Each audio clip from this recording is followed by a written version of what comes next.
Can you tell me a bit about yourself and your role at PHA and how long you've been a board member? Well, I've been a board member for 13 years now. It's coming up for 13 years. I was, 2013, I came onto the board. I was made vice chair in 2016. I was actually in hospital at the time. I was getting, an operation for bowel cancer, and I was in a very low ebb. I wasn't in a very good place at all. And I came out of hospital, and I phoned Matthew, and I said, "Oh, by the way, you're now vice chair. You were elected in your absence." And you know, that was a real fillip for me, you know, because, you know, I wasn't feeling too good about myself, and it was the best thing. It was the nicest thing that the board done for me. It was so, I really appreciated it. And then I was vice chair for 3 years, and then I came on to I was elected as chair in 2019. And I was chair for 4 years. I can honestly say that was the most demanding time in my life on the board, being chair. At the time, we were going through a bit of an upheaval at the time, and it was intense, but it was exactly what I needed. You know, but I was recording for this. You know, I got the all clear for my cancer in 2019, and I was getting back to. It was getting better, and that helped me. It concentrated my mind on other things, you know. It took me out myself, you know, and it was great. I think I first went onto the board must be around about 1990. 19 canteen. 1993, I think was the first year I joined the board. I'd been a tenant since the late 80s. I used to work in Belvedere Hospital when it was still open, and I lived in the nurses' home. And when I was leaving the hospital to go back to education, I got a flat, my first flat from Parkhead Housing Association, London Road, and I was very interested in housing. I don't know whether it was a chicken and egg situation, because I was studying how, you know, that at college, and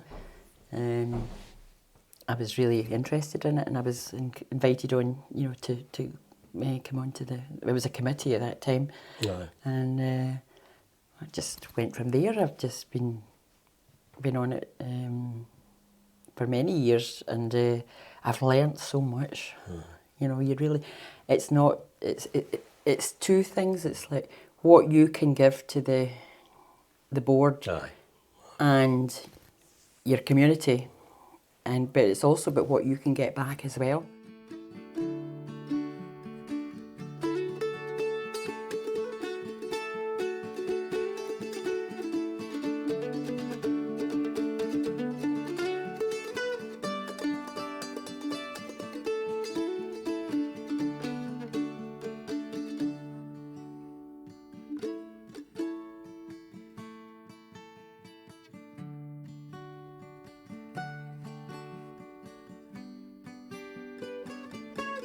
Yeah. Here we go. It's more like the Scottish Cup draw, isn't it? I'll do the homes, you do the aways. Right, here we go. Oh, what would you say to anyone thinking about joining a housing association board? Oh, I think I would say go for it. You will learn so much about yourself, you'll learn so much about your community, and you'll have a say in how your community is shaped in the future. I think it's positives all the way. I'm the very same. I would say anybody give it a go. You know, give it a try. I think what holds people back is they maybe think they're not knowledgeable enough, or I would say to anybody, aye. You will learn on the job, so to speak, and you'll be supported all the way. Aye. Well, I found that, that there's the training we got, and not just the training, the encouragement, right for the very first meeting.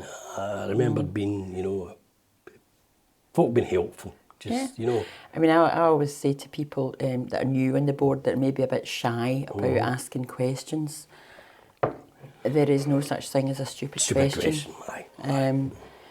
There's probably half a dozen other people sitting around the table that are wishing they'd asked the same question.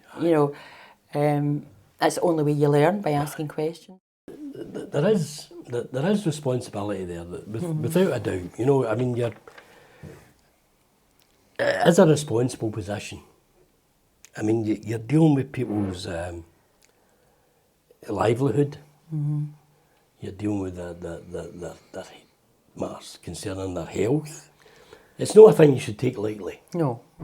It's no, you're not there. I mean, it is fun. I mean, I enjoy meetings. I enjoy the banter. I enjoy the stuff that goes on at meetings. I enjoy the kind of a social side of it as well, and all that.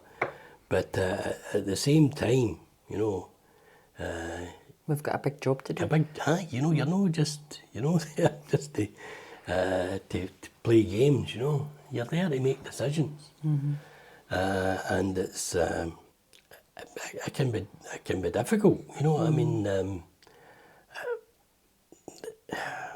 it's no all plain sailing. No, and especially at board meetings. I mean, sometimes board meetings can get quite fiery. Especially if there's disagreement. Although I think recently we've been quite calm, haven't we? Yeah, we have. Maybe that's because you're back. Because that's your back as board, Susan. I remember when I was chair that they were some quite fiery. I mean, maybe that was my fault, But at the same time, it was quite exciting, and. Aye.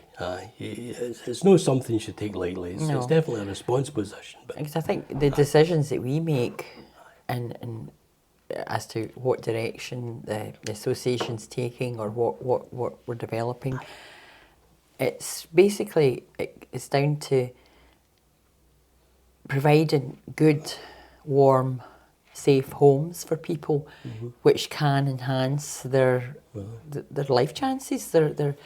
And I think that's a big responsibility. That is a big responsibility.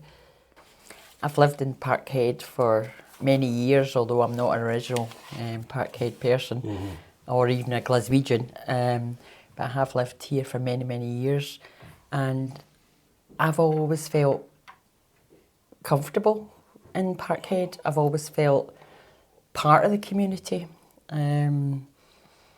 It's almost, I came from a wee village, and Parkhead is almost like a wee village. You're a wee village? Whereabouts were you?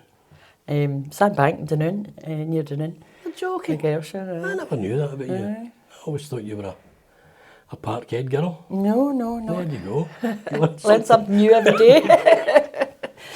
But I think I've been in Parkhead longer than anywhere else I've ever lived, so I'm now feel very much part of the community. I couldn't describe what it's like to live not in Parkhead, because I was born in Parkhead.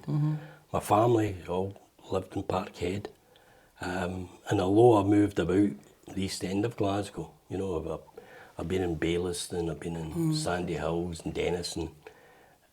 Parkhead's always been at the centre, my gran lived in Salamanca Street. All right. And you wouldn't dare come into Parkhead without going to see my gran. That was that. Didn't matter what you were coming in. If you were going to the football or going to the pictures or whatever you were doing, just even going to the shops and party, you had to go and see my gran. That was the focal point, you know. And as a community, I find it's quite a funny place, you know. What do you mean? You know, I think that the locals have got a sense of humour, you know. Mm-hmm. You know, and they don't mind sort of interrupting, and you know, I was in the forge the other day there, you know, and I've got a new car, right, and it's got this one of these automatic boots, you know, you just kick under and the boot opens up, you know, and I was in the car park and I had a couple of bags of messages, and I went to the button and I opened the boot, and there was this guy walking by with his wife, you know, and I can't tell you exactly what he said on video, but he called me a flash bee.